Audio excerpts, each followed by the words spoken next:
Hello and welcome back to the Daily Royal, a podcast covering the daily events of all the European royal families. Today we are going to be talking about, the two events, maybe three, from Monday, March 29th of 2021. Well, welcome to Holy Week, where it is going to be an extremely slow week because, well, all the royals are taking a vacation because most of their children are on vacation and schools and government, etc., which is fine. However, it kind of snuck up on me. I've done my best. We've come up with some plans. I have come up with some plans. There's no we involved in this. It's me. And we will hopefully get through this week pretty seamlessly. I will say there's a potential there won't be an episode on Friday. I don't know, but I'm thinking that's the way it's headed because honestly, people are going to be done working by Wednesday, so we'll have an episode on Thursday, and I'm just not sure if there will be nothing to record about on Thursday. And I'm thinking as long as my timing is right, we can finish off this extra series of like the monarchies I don't talk about on Easter Sunday, which will come out on Monday, and we'll include the Vatican on that day. So I will say, like, just a heads up, probably won't be an episode on Friday, but we'll see how the week plays out in general. So with that, we are going to jump. We're not really going to talk about Belgium because the only thing that happened today is King Philippe held an audience with the Prime Minister. This happens every week. King Philippe does have an event scheduled tomorrow that I'm actually pretty excited about. So we'll talk about that tomorrow, but then that's that for Belgium this week. In the UK, there was nothing public, and the court circular for pretty much the entire royal family is empty. The Princess Royal, who is Princess Anne, she had one event, but like I don't talk about her, so we're moving on now to Denmark. There's actually some things going on in Denmark, so we'll talk about that now.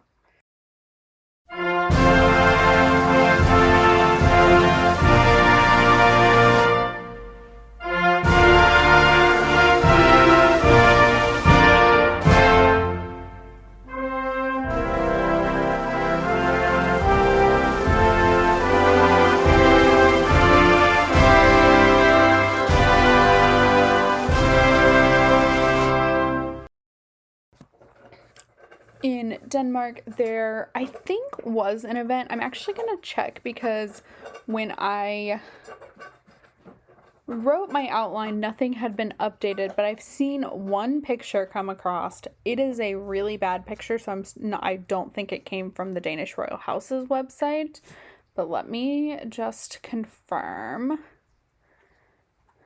that information if I can type. That's the wrong royal house. Very often this happens. Both the domain names for the Danish royal house and the Norwegian royal house are both Kunghuset. And just the like ending. So like Denmark is .dk, which is Denmark's, I don't know, website thing. And Norway is NO. And so, like, that's the only difference, and all the time it'll go to Norway before it goes to Denmark. No idea why, but that's what happens. Okay, so the next thing on the calendar for the Danish Royal House is April 6th. However, today was the 29th. Okay, so this did happen, but they haven't put up a write-up on it yet. But today, Crown Princess Mary participated in a generation equality forum for Mexico's virtual opening panel on women's transformative leadership for gender equality. So that happened today. It looks like Mary was a speaker on the panel, but that is all the information I know. Like I said, I've seen like a screenshot of the thing coming around, but nothing has been officially released other than it was a thing on the agenda. So that's what's going on event-wise in Denmark. However, today it was also announced that Prince Christian is going to be confirmed into the Church of Denmark on May 15th of this year. So that is a Saturday. His confirmation will be at Fredensborg Castle Church. And there aren't a lot of details about who will be in attendance yet or anything. It does say the confirmation will subsequently be celebrated privately with respect to the applicable restrictions. But because May 15th is still like 5 weeks away, I suspect there won't be any announcements until maybe a week before on like attendance. So Christian has a series of royal godparents, as well as an Australian godparent. So it's typically confirmations are attended by godparents. Last year Prince Sverre Magnus from Norway was confirmed, and he was only able to have his Norwegian godparents available because of the COVID situation.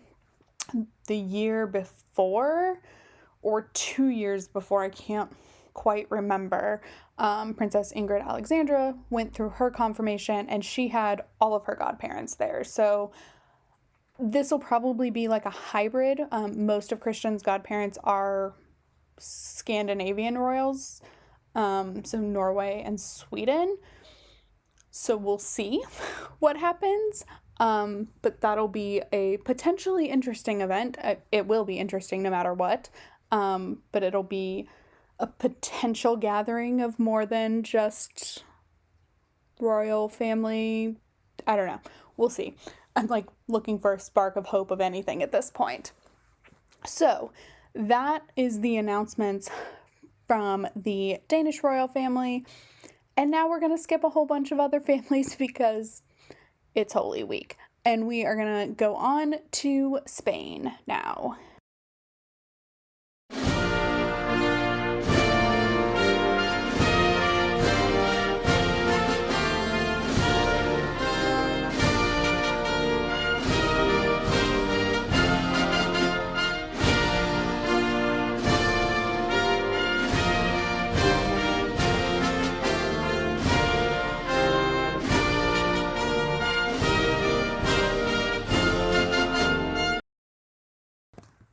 So we are going to finish up the rundown portion of this episode with the Spanish royal family because, well, that's just where we're at in life. And today was really busy. So I mentioned this yesterday that there were 4 events scheduled for the Spanish royal family this week. 3 of them were today. So now typically I will say, like, in a non-COVID world, the Spanish royal family takes all of Holy Week off. So typically that's a time where they will go on like a private couple day vacation, and then they celebrate Easter in Majorca, which is an island in the Mediterranean, and they'll go to mass, like a public mass. Not public, a public event for the mass. So there will be like photographers and stuff outside. However, this year Spain has prohibited, and last year of course as well, travel between the autonomous communities. It's really interesting. If you live in Europe, you can go to Spain. You can go anywhere in Spain you want. But if you live in Spain, you can't leave the like region you live in. It's weird. Poor Spain. They've got quite the challenge going on. Okay, so let's jump into this busy day that was Spain's Monday. So first, King Felipe and Queen Letizia started their day in the autonomous community of Aragon, which is kind of like northwest Spain, but not all the way northwest, where they visited the birthplace of Francisco Goya, who is a Spanish painter who is relatively famous. He is extremely famous. I've talked about this, I am not an art person. In college, I attended a liberal arts university, and so, like, we were forced to learn, take a humanities course. And anytime art came up in the humanities class, I just struggled because I don't get it. I don't like it. There is like a series that Goya did that are like really dark, and I'm terrified of them. And so he also, there's also beautiful things that he's done, but like there's this one particular portrait art piece that he has done that I am petrified of. I don't know why. It's just really dark, and like my mind doesn't like it. So there's my knowledge on Goya. But I know that he is like super famous, and I have seen more than just the piece that terrifies me. And I like some of it. So, they visited the birthplace, the little house. It is little. It's really funny because King Felipe is extremely tall, and he didn't fit in the doorways, and sometimes he didn't fit in the rooms. There was one time, like, there's a video, and it's hilarious because he has to like crouch into the room, and then he wasn't able to stand up straight, so he like was bending his head, and then like that still wasn't really enough, so he was able to find like a spot where the beams were a little higher so he could go stand up straight, and just like in the middle of like a discussion, like had to walk over to another spot in the room because he needed to stand up straight. It was really funny, and like I will say, like, Queen Letizia and I are the same height, and she had heels on, so she is obviously a little taller. And she couldn't even like stand up, like walk through the doorway. She had to bend down a little bit. And I'm 5'7", and I think she is too, is what the reporting on it is. But like it's a very small house. And then they also visited the exhibition hall or gallery that is attached to the little house. And then to end this visit, they presided over a meeting of the Goya Foundation, which is, all of this was in relation to the 275th anniversary of Goya's birth. So it seems like the Goya Foundation is obviously going to be celebrating this in a way, in some way throughout the rest of the year. So that is the first thing on the agenda. I'm just realizing that I didn't write down the other two. I roughly know what they are, but let me just confirm. I know the rest of it was King Felipe had audiences, so basically they finished their event in Aragon, helicoptered back to Madrid, and then Felipe went right back to holding audiences. So he met with the Vice President of the European Commission for the promotion of the way of life. Hold on, this is still in Spanish, which is fine, but I don't want to have you listen to me. Oh my gosh, it was. Okay, so Vice President of the European Commission for the promotion of our European way of life. So they met, and then he also held an audience with the Minister for Foreign Affairs of the People's Democratic Republic of Algeria, who is on an official visit to Spain for something.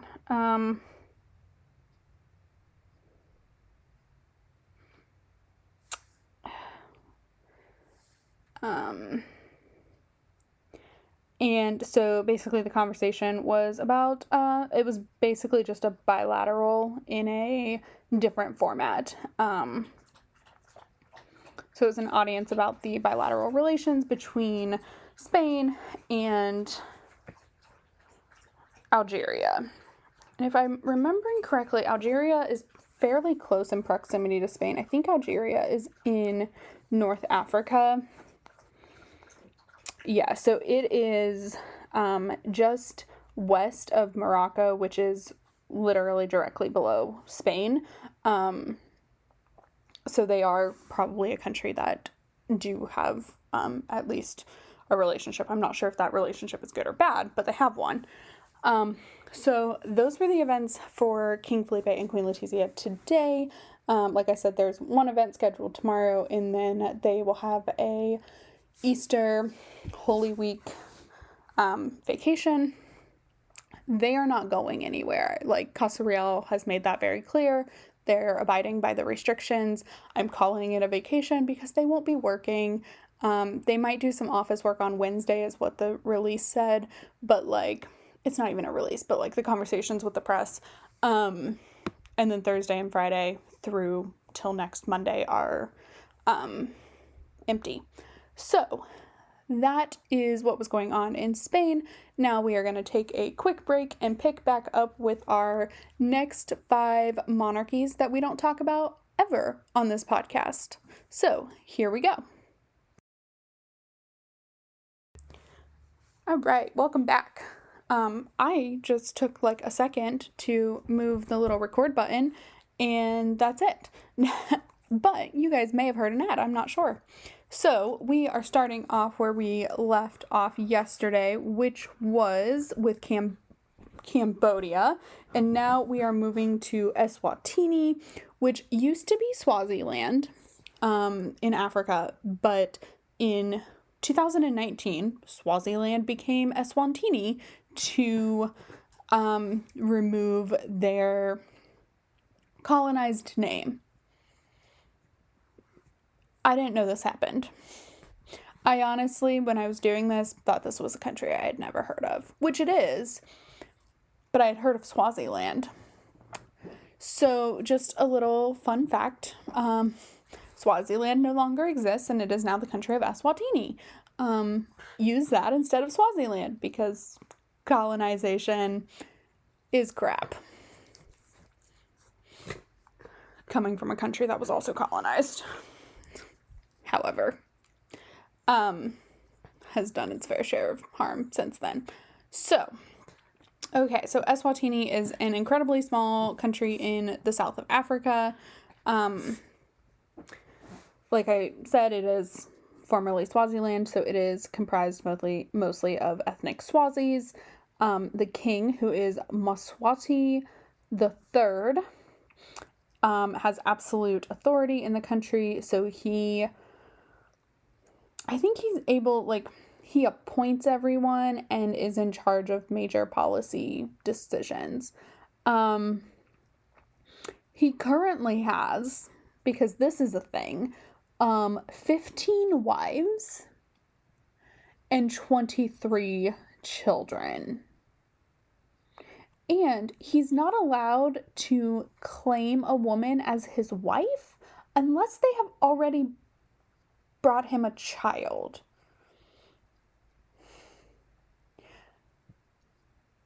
I'm all for respecting cultural behaviors, but this seems weird. And like, I'm not a diplomat. So, however, there have also been some pretty heinous human rights violations that he has been accused of, and gotten away with because he has absolute authority, and so, like, can step in when the high court is about to rule against him, which is what has happened. Basically, it is alleged, because it cannot be proven in a high court because the high court won't hear it, that he will sometimes kidnap women and make them bear him children so he can then marry them. And it's just super twisted and I don't like it. And so this is a country we will never talk about again, but I did find the Swaziland to Eswatini discussion important. So there's positives and negatives. But next we are moving on to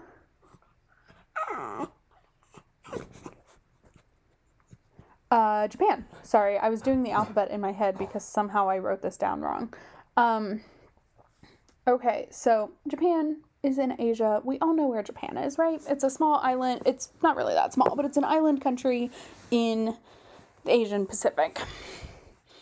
It is ruled by an imperial family, which is different. Japan has an emperor. I think he's the only, like I said, I haven't gone through all of these countries yet, but I think he is the only emperor anymore in the world. And it's Emperor Naruhito. So he became the emperor on May 1st of 2019 and was officially, what was the word? Enthroned in October of 2019. It was, oh gosh. Yeah, it was the last time we saw all of these royals together. Wow. God, that was a glorious day. This was right after I had gotten back into royal watching. And so I definitely watched this live, which was really fun. And it was like I said, the last time that everyone was together, in terms of the royal families for sure that I talk about and some others. So that was a really fun time. Let's see. Naruhito is purely a symbol of unity, has no power, and the chrysanthemum throne was established in 660 BC. So this may be the oldest monarchy in the world. We give other monarchies that title, Denmark claims that title a lot. But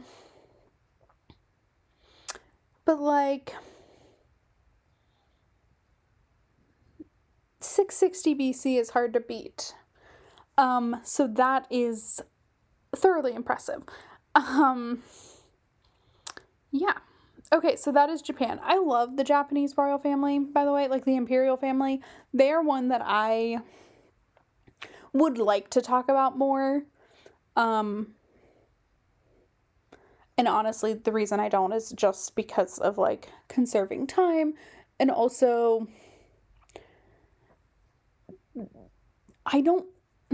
it's hard to judge because I don't think they have as many engagements, but it does seem like maybe they do, and I just don't know about them. But also there's a 13-hour time difference, so we would always be 2 days behind in the Japanese royal family. And also I don't have the time to add more, which is why I only do these 7, and try and keep it to 5-minute segments each. So that is Japan. But I'm definitely happy to include them every now and then in the podcast if you all are interested. Seriously, let me know. Next is Jordan. And that is in the Middle East. It is a constitutional monarchy. However, the monarch, who is currently King Abdullah II, has a good bit of power. So he is able to name the prime minister, as well as some other key government players. But the way I have always seen the monarchy in Jordan is very modern, for the Middle East, and I think Jordan as a whole is just very, it tries, I think, to play the peacemaker, between all the conflicts and stuff that happen in the Middle East. So I don't know. I don't love that I honestly had no idea that he had that much power. I don't like the idea of monarchies like that, but it seems all in all he does an okay job. Um,